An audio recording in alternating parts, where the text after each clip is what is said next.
You are now inside the trenches with former national champion and Super Bowl champion, Marlon Favorite. Marlon will give you in-depth insight on some of the top stories in the world of sports with a little Southern flavor. Here's your host, Marlon Favorite. Welcome back, beautiful people, to another edition of Inside the Trenches. It's your host, Marlon Big Favorite. I'm excited for my next guest. We've been knowing each other for almost 20 years, graduates of Louisiana State University, known to the world as LSU. Recording artist. I'm talking about hits like J50 Weezy, the one that got away with Manny Fresh. My brother got collaboration albums. And one of my personal faves, I Know God. My next guest is none other than Dee-1. What's happening, baby? Thank you, brother. I appreciate you, man. You know you my dog, so it's an honor to be on your show, bro. Yep, same here, brother. And usually me and Dee-1 will kick off with a little ribbon session. I'll get on his little tight shirt or his hair. But it's a bit different right now because my man jumped into the investment world in regards to black-owned watches. Talk to me about the new brand. Yes, bro. I've been blessed and fortunate to have a lot of my dreams come true in the music industry. And what that's done is given me a platform and it's given me the means to help other people make their dreams come true. So one investment that I recently made was partnering up with a young black brother out of Baton Rouge, Louisiana, who had this amazing brand of handmade custom wooden watches that are like amazing, bro, as far as the craftsmanship, as far as the heart behind even doing this. The wood comes from Africa. I feel like I really got like a luxury timepiece on my wrist when I'm wearing this watch, which is great. But the beautiful part is something that I care about a lot, which is financial literacy, which is not being overly materialistic to the point where you are going broke. And these watches are at amazing price points. They're priced between $80 and $200. And our people have been, and when I say our people, just human beings, this is bigger than a black and white thing. People have been so preconditioned to thinking that in the watch world, you have to be wearing a Rolex or an AP in order to feel like it's a status symbol and like you've made it. But what I think is awesome is to be able to support people who have a heart for the community, who are doing something cool and unique that's still fashionable, but that's affordable. So if you really are pressed to have to spend $10,000 on a watch, you know what? Instead of having to spend that on one watch, how about you go spend that on getting 100 of these and you could bless 99 other people? Because that's the type of mindset that we should be in now. Is if we're blessed to have it in abundance, instead of needing that all for ourselves, if you absolutely are pressed to want to spend a whole bunch of money on an item, how about getting an item that's affordable enough to where you could be a blessing to others and you could continue the narrative of entrepreneurship, of starting from the bottom and really being able to come up. So this is a homegrown brand, bro. R Burnett brand is the name of it. The website is R Burnett, BURNETT brand.com. rburnettbrand.com. And also proud to announce that we are featured in GQ magazine this month. So that's a dream come true. Yeah. I ain't never been featured in GQ as just a man or a rapper, but now to be a part of a brand, this watch that I have on my wrist right now, this mug is featured in GQ magazine. So it's a blessing. Well, I'm going to definitely have to get one on my wrist. And one thing that he said, y'all, that stood out to me was it's affordable. I played in the NFL. I spent a couple $1,000s on watches and, glasses and stuff like that, just different accessories to fit this, like you said earlier, this quote unquote status in luxury and society, where you can, like you said, take a watch like that's affordable between 80 and a $200. Mm-hmm. You're supporting a good cause, a young man, black owner, who has a watch that's handcrafted. The pieces come from Africa. And this is something, y'all, I want to tell y'all about Dee-1. He's always been this way, and it has encouraged me to continue to be this way. Just be a God-fearing man and just do something for the people as opposed to an individual. I know you got a lot of that from your grandmother growing up here in New Orleans East. And And I know you miss her dearly. Was a sweet lady, and just to hold on to those morals. Y'all, I've watched Dee-1 even as an artist, could have been on multiple major labels, and we'll get into some of these musical questions here in a little bit, but stuck to his morals, his knowledge of God and his reverence to God, and stuck to the road, bro. So I'm proud of you for that, and I'm loving this journey. I'm gonna make sure I caught me a watch. Now here's the question before you go to Riverman and stuff like that. This is Walmart right here. And you Okay. see it's a little tight, you know what I'm saying? So Yeah. my boy R. Burnett, he gonna hook me up with the, the links, you know what I'm saying? Big boy watches, what's happening like? Bro, You know what I'm saying? watch this, Fave. Hold on, let me see if it's in here. Okay, I thought I had it in my bag with me. It's in my car. So each watch comes with a customized wooden box, and when you open it, you'll be pleasantly surprised to see that there is a personalized link remover or adder that you get. So if you need to add or remove links, you're able to do that on your own. Your wrist might be big, boy. My wrist is real slim. So I had to remove about 4 or 5 links for this to fit me. And I'm not Tim the Toolman Taylor at all, but I was able to figure out how to do that stuff. It wasn't hard, bro. And it's great that I didn't have to go to a store in the mall or something like that to get them to remove the links, which is an extra cost. You get the link remover, whether you need to add or subtract, you get that along with the watch. And that's dope. And I think you're a perfect advocate for that brand as well, being a hip hop artist, having to perform. So you're constantly in front people. They're seeing it. I love it, man.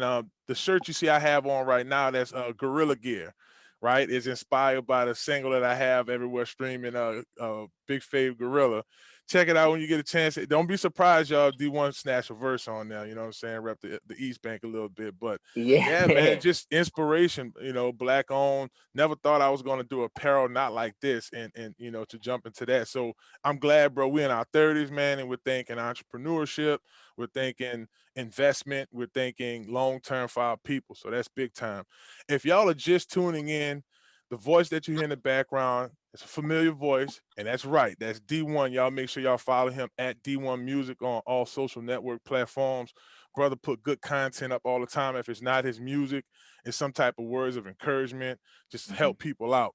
Now, D, we know about you now, the artist who dropped God and Girls, one of my favorite projects that you've dropped over the years.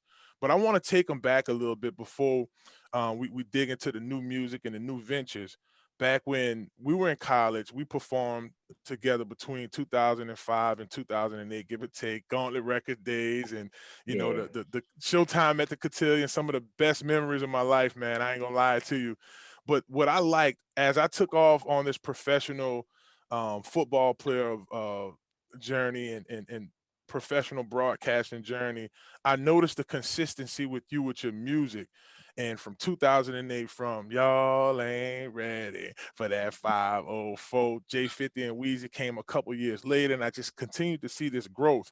What was it like, right, when you knew in the beginning of this process, D, that, oh yeah, I'm going to do this for a while and I'm going to be pretty good at it? Was it 08, 09, J50 Weezy time, or was it like the threes up, the later on projects? Yeah, it was J50 and Weezy, bro. When I did that song, and that was on my first album, which was my first official. We did mixtapes since college, but I did my first studio album. It was called David and Goliath. Yep.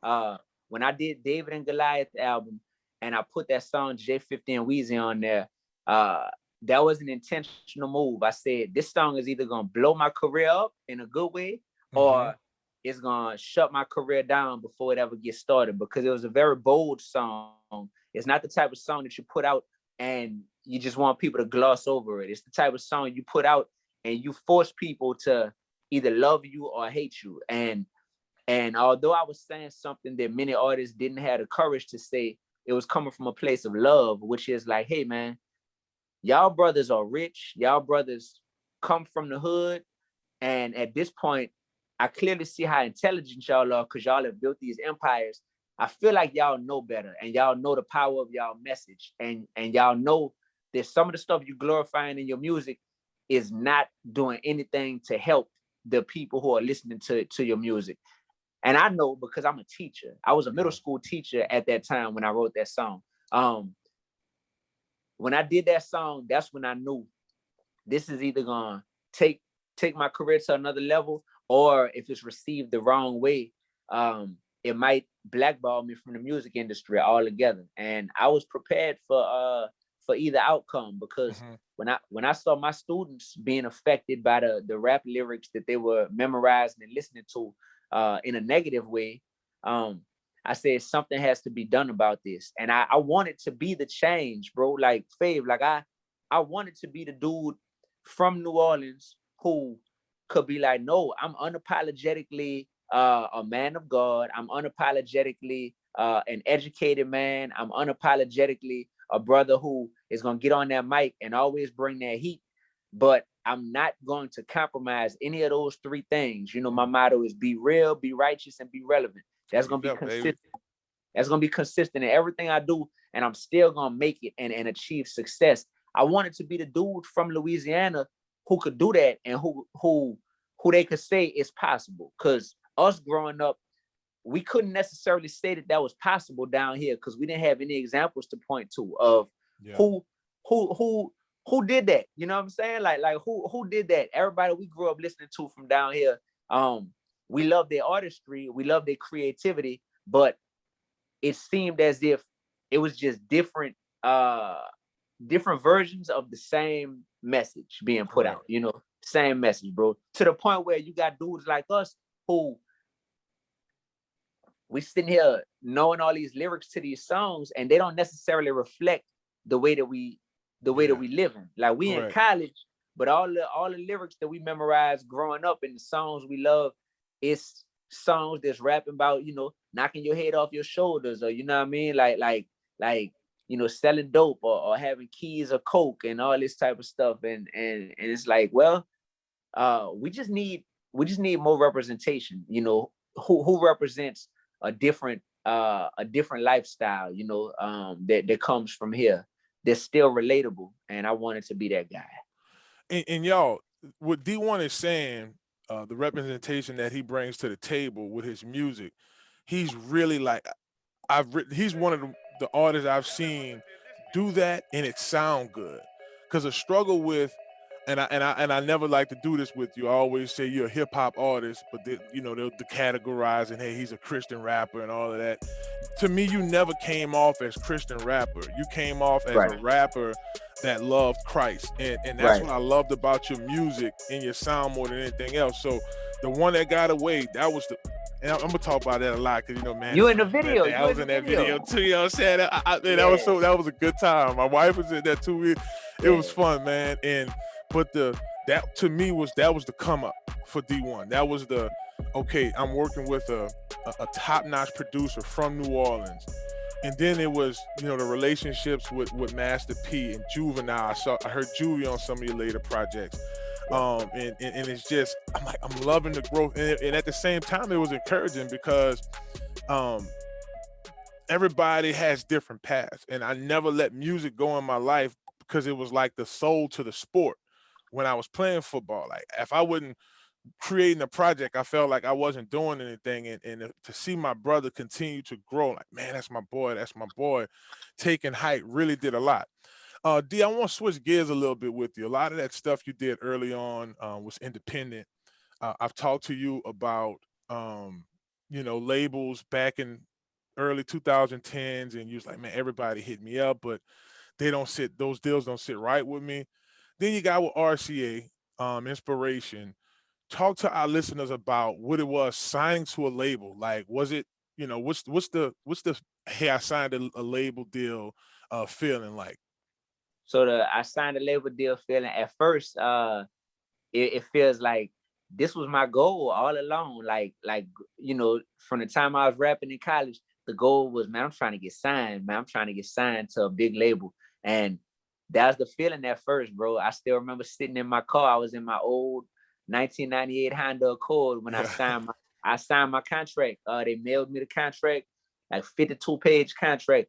I signed that sucker after getting a lawyer to look over it, of course. And it was a great feeling, and it it definitely motivated me to keep going, because we need certain wins along the way in our journey that motivate us to keep going. It's like, oh man, this was an energy boost right here, because I have small goals that I'm trying to accomplish on my way to having the big goal, which is to be able to change people's lives, you know, for the better by doing what I love, which is doing music. That's the big goal. And to be able to make a living off of it, that's all ultimately been the big goal. But getting signed was definitely validation. It was also like, hey, I'm here, like I matter, and people, you know, people can say what they want, but when a company is willing to invest a lot of money into you, it's because they see something special there. So that's what it was like. The money that I got from it, it definitely put me in a different tax bracket. You know, when I first signed, like I was an artist who had a job. I was a 9-to-5 worker. I was a middle school teacher. Then I stopped teaching to pursue music full time. So I went from my teaching salary to really no money, you know, being a full-time dream chaser. But then after 2 years of about 3 years of grinding, 2 to 3 years of grinding full time, kind of like really, you know, pinching pennies, I signed a deal. And, you know, instantly I got more money than I ever made as a teacher or anything like that. So, it was great from that standpoint. Then being signed, I also see that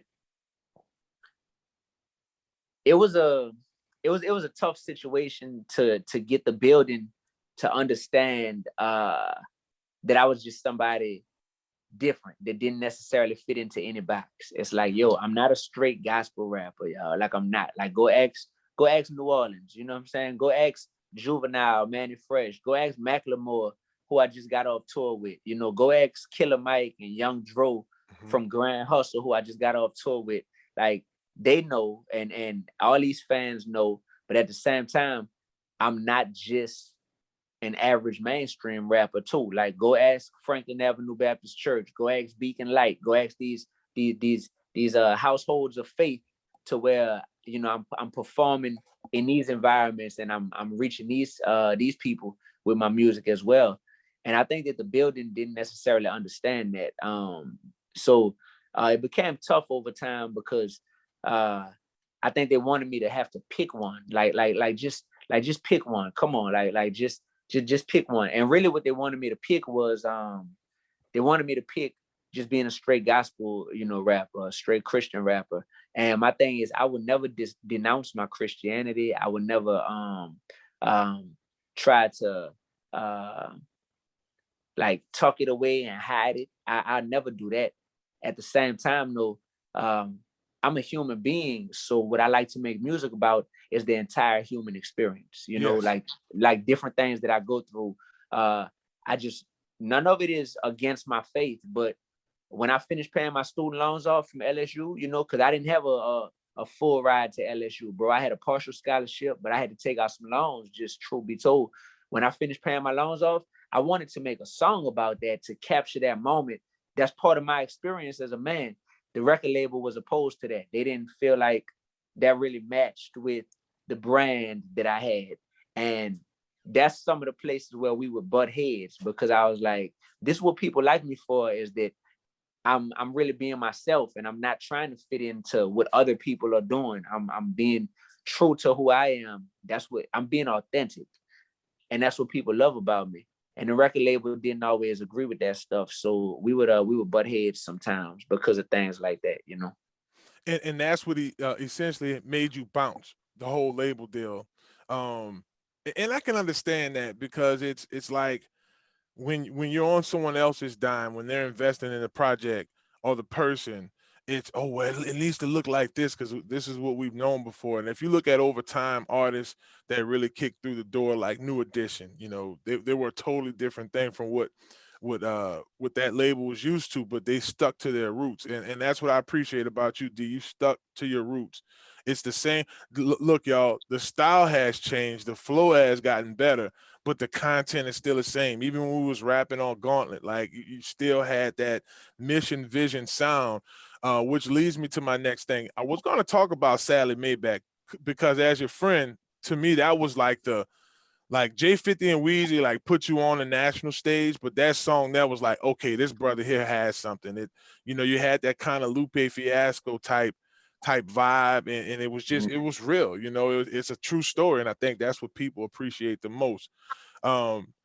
Mission Vision Records. Mission Vision Music. Mission Vision Music. So used to saying records.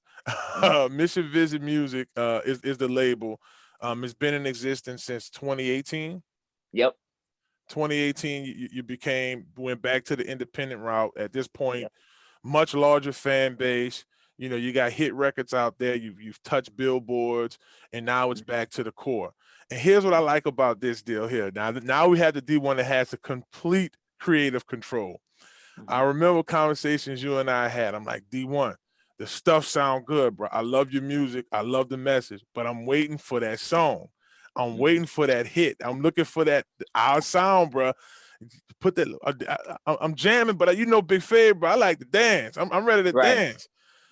God and Girls, you did it, bro. You did it. That I know I talked about. I know God, but the one with that bounce sound on it, baby. Talk to us about not just that single, but the process of making that project. I know it was proud because, hey, this is something that's come. My name's tagged on it. It's no RCA Records. It's no just mixtape. This is an album coming from my deal. And from there, that Pink album with God Region and Little Girl Up like that, that was the defining moment for me for D1. Okay, now I can put him in he's up there with the guys who got the J. Coles and the Drakes and the Sideball. Me, D1 was chilling with J. Cole in the club. That was All-Star Weekend, 13, 14. That was 13. Yep. I was like, hold on. Hey, my boy D1. J. Cole said, man, I know D1. That was crazy. But yeah, go ahead. I'm excited talking about it, but I guess talk to us about that project. Yeah, so God and Girls, I knew I had a lot to prove because people think that when you leave a major record label that you're gonna fall off. So I was like, y'all put that chip on my shoulder to prove y'all wrong. So I made what a lot of people feel is the best album of my career thus far, God and Girls. And not only did I make the album dope, but numbers wise, bro, it outperformed my album I put out on RCA, which was called Slingshot David, the album. It outperformed that. It quadrupled my sales and my streams from Slingshot David, the album. Quadrupled. So no major label, just me and God and the people. And we quadrupled the numbers from being signed to a major label. And the major label was reaching out to some people who we both know saying, like, how did D do that? Like, how did that happen just now? And that let me know, like, yeah, y'all messed up. You know what I'm saying? Y'all messed up. And it's cool because I'm enjoying being able to do things on my own terms now. So as far as making that music, everything from God and Girls on, everything, of course, last year was a unique year with the pandemic. So I put out two full-length projects. One was just a compilation of like a lot of my older songs that I never put on the streaming platforms. It's called Timeless. So Timeless is out there. But then I did something I always wanted to do, which was a collab album with West Coast, underground legend by the name of Murs. So we did a collab album, which that's one of those albums that people gonna still be talking about in a decade, bro. People love it. He's the Christian, I'm the rapper. That's the name of the album with D1 and Murs. The album came out phenomenal. So everything since I got off the label has really, gone up a notch in terms of the quality of the music, but also in terms of how it is actually performing. Like I'm able to have full creative control. So my new album, to kind of pivot, bro, my new album is dropping in May, and it's called Finding Balance, because 2020 and 2021 has definitely taught me to find more balance, bro. And it's been a journey that I've gone through to try to find more balance in my life. So I took it and I bottled all those experiences up into an album. So that's the exciting announcement that I, have to make to everyone is May, Finding Balance, new D1 solo album. Come on, man, Finding Balance. Timeless was dope. I like the Merge project too. I like at the end when y'all like just having a casual conversation and just went to rapping back and forth. Yeah. And it just goes to show you classic D1. This man here is someone who has a total different belief in Merge, and you have your belief, but y'all came together and are good friends. You dropping facts about his family, so on and so forth, man. And that's what the world. I mean, that's what it's all about. That's what, as you mentioned a while back. Well, it was a conversation you had on one of your projects. You don't have to live in the world, of the world to live in the world, and that's big, D. So in the song that I was talking about, and I'll probably put at the end of this episode, is "Ready for You" with Denisha. That's the one. The one with John McReynolds was the dope one. too. Yeah, that song there, the one that was like a little double entendre, wrote that song, like the one and the one. It was fire too. But "Ready for You," man, to me was a defining moment in D1's career, because that's what I've been asking for a while. Like, man, give me that. I'm like, too. And shouts out to y'all too at the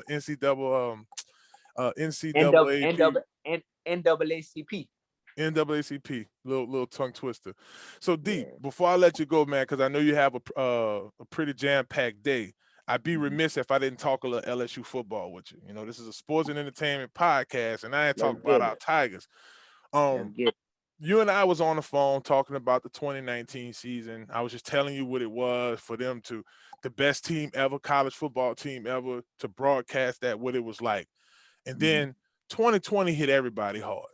We were just talking about that in this interview, just finding that balance, which is the album that's coming out for you. But everybody's just in that little space right now. And then LSU went 500, right? They lost 5 games, won 5 games last year. With guys like Jamar Chase entering the draft, probably going to be top 5 pick, and, another set of very talented Tigers that left. How do you feel about this 2021 season? Do you feel like we're going to get back to that, one of the top SEC teams, or you think it's going to be a while for us to rebuild? Yeah, we got to rebuild, bro. we got to. Hey, last time we did a broadcast together, it was right before they played Mississippi State, and y'all were asking me for a prediction on the game, and I was like, "Oh, Mississippi State, y'all about to get pummeled." You know what I mean? Y'all about to get slaughtered. We about to knock y'all out the water. And they beat us, and we lost. Because we was confident off that 2019 season. Like, okay, we got these guys coming back. Okay, we missing a few because they opting out for the corona. But yeah, and just from this, I think we're going to be somewhere as a mid SEC team. I had Mike Scrober on last episode before I brought you on, and he said, I think LSU might lose 2 games, at the most this year. And I was like, 2 games? I'm like, I ain't arguing that. Oh, that would be nice. Wow.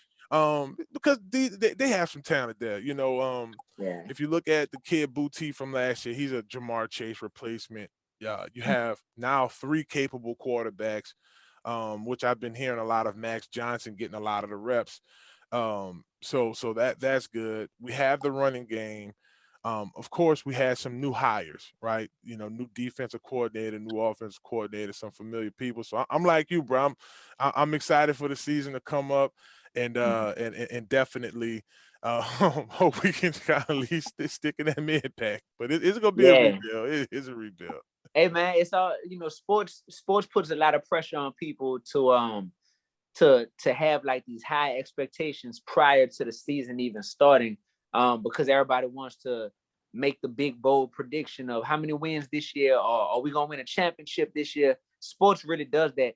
One thing that I've been blessed with in life and also in music is kind of being the underdog, man, and keeping expectations low and being like, it's okay for y'all to doubt me, because when we do inevitably get on that field or get in that booth and it's time to really go, I enjoy kind of coming up out the shadows and like, dang, we didn't expect this. We didn't know he was coming like this strong, and then being able to shock the world. So it's okay if people sleeping on your talent in life. It's okay if people don't think that you can compete with the big dogs. It's like, it's gonna mean that much more when you do it. So all you can focus on is greatness every day through your process and through your mentality and through your work ethic. And if you focus on that, then you'll find yourself maxing out, man. And whatever your potential was, you'll be maxing out. And at that point, whether it's in sports, music, or life, you can be at peace. Because although you might be competing with other people in the industry you're in, really in life, all we ever doing is competing with ourselves to be the best version of ourselves that we can be. And that's all, man. So when I have kids and they play sports, I'm gonna impress that upon them from day one, because there is peace that I feel, that I'm sure you feel, and that any of us feel, when we just know that we are doing our best with the God-given gifts that we've been given. So from the coaching staff down to each player, long as everyone is maxing out and doing their best, where you end up at, you know, there's a sense of like assuredness about like, hey, this is kind of where we were meant to be, and I think you got to be okay with that. Straight up.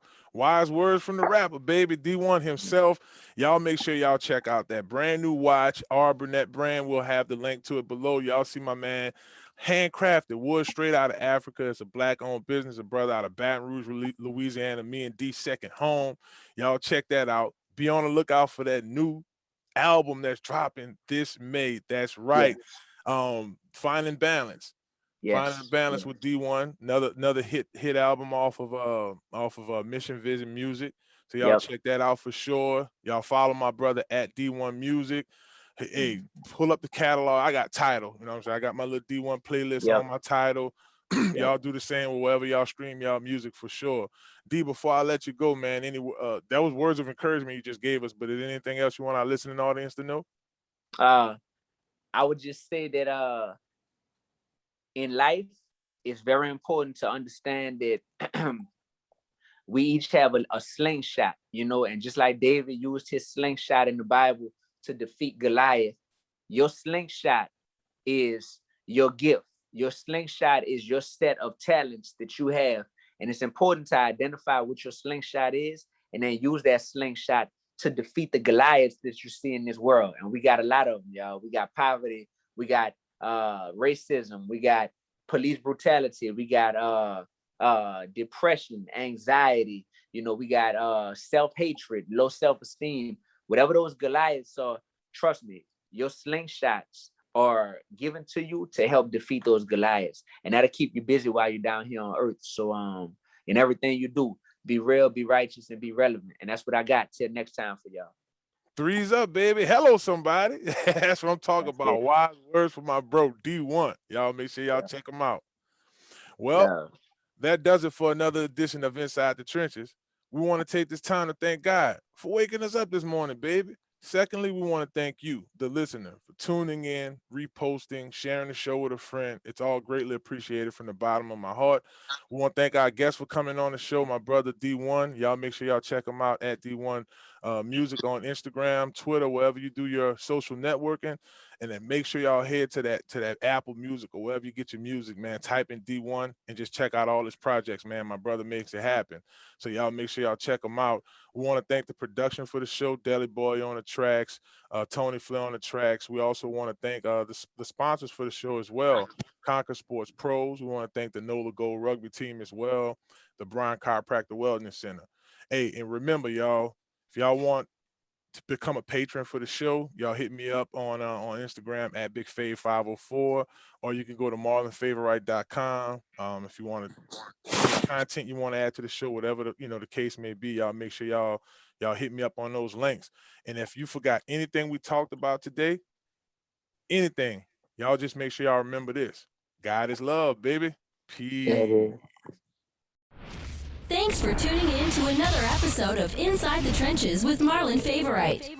Tweet your questions now to @BigFave504. Let's connect on Facebook, Marlon Favorite Senior, and Instagram, BigFave_D-line_guru. Check him out during the week on ESPN New Orleans 100.3 FM or Sports Hangover with Gus Kattengale on SoundCloud and also on the LSU Sports Network app. Remember, God is love.